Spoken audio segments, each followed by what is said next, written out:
ev qaldım ben. Hə.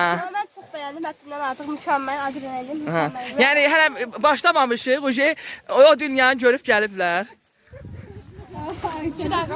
Gültat sağsan. Ayaqlarım biraz əsir.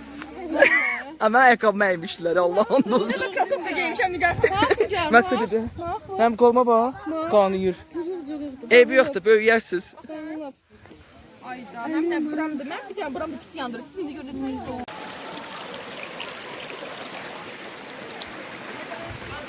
Çox çətin idi, çox pis gündəyik.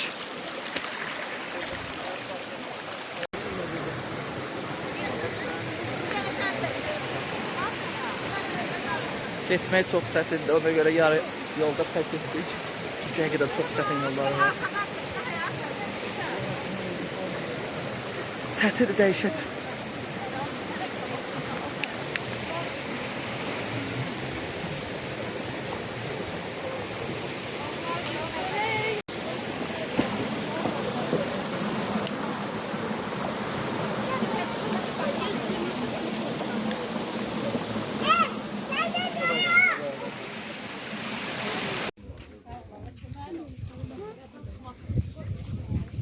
Telefon edecek.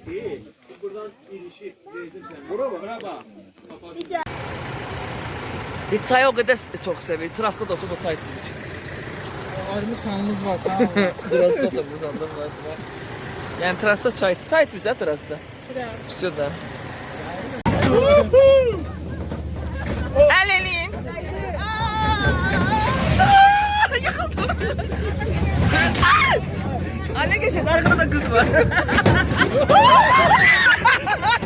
Ay bu neydi?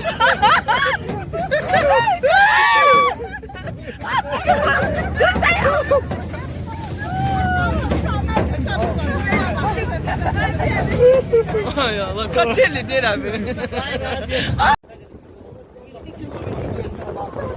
12 kilometre.